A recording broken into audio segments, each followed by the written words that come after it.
दोस्तों हमने सभी चीज़ को यहाँ पे एकत्रित करके फिट कर लिया है। यहाँ पे पीसीबी हमने लगा लिया है।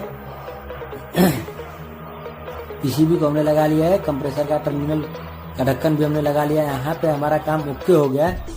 अब हम लोग चलेंगे इसके मतलब कि आगे की साइड में। यहाँ से हम आपको पीछे का पूरा पोर्शन एक बार फिर से दिखा देते हैं। देखिए हम लोग यहाँ से पूरा का पूरा यहाँ से हमने ओके पीछे की साइड में कर लिया है। अब हम लोग चलेंगे आगे की साइड में और आगे की साइड में देखेंगे कि हमारा फ्रिज ठंडा कर रहा है या नहीं कर रहा है। फिर से हम उसको आगे की साइड में जाके देखेंगे।